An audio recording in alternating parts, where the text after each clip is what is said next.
জামাতের জাতীয় সমাবেশ ঠিক কতটা সফল হলো? জামাত নিঃসন্দেহে একটা শক্তিশালী সংগঠন এবং বাংলাদেশের সবচাইতে শক্তিশালী সংগঠন, এতে কোনো সন্দেহ নেই। আর্থিক দিক বিবেচনায় জামাত সবচাইতে ধনী সংগঠন, সেটা কারেন্ট অ্যাসেট হোক, ফিক্সড অ্যাসেট হোক, লিকুইড ক্যাপিটাল, লিকুইড মানি কিংবা মেন্টাল মানি, সব দিক থেকেই জামাত সবচাইতে ধনী সংগঠন। জামাত সোহরাওয়ার্দী উদ্যানে 8-10 লাখ লোক জড়ো করতে খুব বেশি সমস্যার সম্মুখীন কখনোই হবে না। বিগত মহাসম্মেলন কিংবা জাতীয় সম্মেলনে সম্পূর্ণ ঢাকা জুড়ে জামায়াতের যে লোক সমাগম ঘটেছে, এটা অকল্পনীয় কোনো বিষয় না, এটা খুব স্বাভাবিক একটা বিষয়। জামাতের পক্ষে এত লোক মোবিলাইজ করা খুব কঠিন কিছু না। কিন্তু এরপরও জামাতের সমাবেশটা ঠিক কতটা সফল হলো? আসলে আমি যেই জিনিসটাকে খুব বেশি মিস করেছি সেটা হচ্ছে জামাতের আমির সাহেব, উনি ওনার শেষ বক্তব্য, অর্থাৎ উনি যেহেতু প্রধান অতিথি থাকবেন, তাহলে ওনার বক্তব্যটা শেষে আসবে এবং উনি অনুষ্ঠানের সমাপ্তি ঘোষণা করবেন।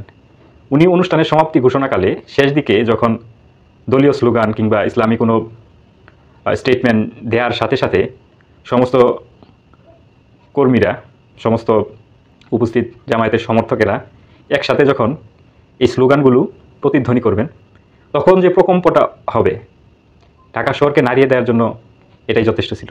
আনফর্চুনেটলি এই বিষয়টা ঘটেনি, কেননা উনি আনফর্চুনেটলি খুব গুরুতরভাবে সমাবেশের সময়ে অসুস্থ হয়ে যান, যে কারণে ওনার বক্তব্য ছিল খুবই সংক্ষিপ্ত এবং খুব অল্প কথায় উনি বক্তব্য শেষ করে ফেলছেন। ওনার যে বিষয়গুলো উপস্থাপন করার কথা ছিল, উনি যেভাবে উপস্থাপন করতে চেয়েছিলেন হয়তো সেভাবে হয়নি। আর ঠিক এই কারণেই আমি আসলে জামাতের এই সমাবেশটাকে শতভাগ সফল বলতেছি না। ওনার সাথে সাথে উনি যখন হয়তো